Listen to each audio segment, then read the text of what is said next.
It's been 22 years that I was baptized, and the evidence of speaking in tongues. Um, it's been a long road, but it's been a good road. There's lots of trials and tribulations, but it's really taught me how to rely on the Lord. And these last couple of years has really some trying times that I needed to really rely and trust in the Lord, and that was really hard for me to give up the trust to just let the Lord, just to give it up and not try to figure it out or fix it on my own. That was a real struggle for me, but it's just much easier now that I'm just like, all right, Lord, it's in your hands. Do what you need to do.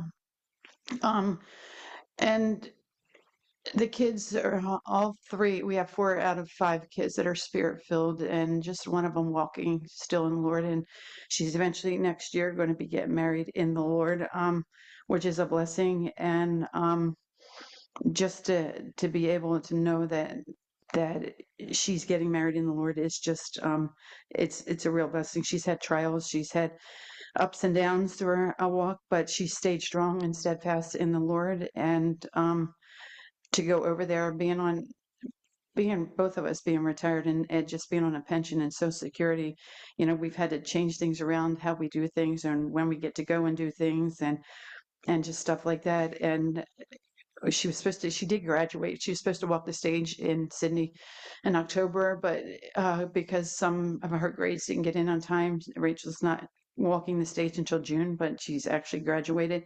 So I still wanted to go over, and I just really prayed to the Lord and pressed it in that, if you're going to make it away, do it. So we found round trip airline tickets for $820, which is really good, going to Australia and back.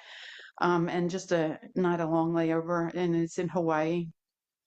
And just the Lord's blessing that, I like to pick my seats. I don't like to sit where they tell me to sit. I want to choose where I sit. And I just picked the one seat and it's extra leg room. And that was usually $150. And for some reason, they didn't charge me for it, which is a blessing. And so it's just been the Lord's doing that.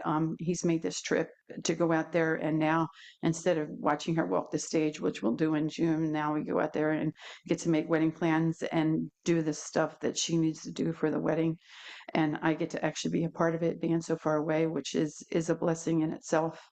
And then just I've had trials. We have one of our kids moving back home with us for a while until he gets situated and looking for a job, and that was just a trial in itself. But that I don't want my kids. But Ed and I have been on our own for quite a few years. Even in California. So it's going to be different. And I just struggled. I just want things to go smoothly. And I was trying to fix things and trying to do this and trying to prepare this and worrying about this and worrying about that. And then starting to get into anxiety and panic attacks again. And I just realized that I'm not trusting in the Lord. Just let the Lord's hand guide it. And hopefully he'll come back to the Lord, being that he's around the fellowship more, and he'll be around us more and see what we're doing. And I can just pray that the Lord will show him the light and guide him back to where he needs to be, and get his life straightened out and get his PTSD back in order, and just be happy again. So I'm just praying the Lord that the Lord will bring him back and that things go smoothly when he moves in, because I'll be leaving on Thursday to go to Australia and he's moving in on Saturday. So I won't even be there when he gets here. It'll be up to Ed to do, to get things done and to do that, which probably is a blessing, because I'd probably be nervous and want to do things my way and just, the other things that we usually do. And I won't be there to do that. So he'll be settled in by the time I get in there. So it'll be a blessing, and I just can't wait to meet the Lord in the year.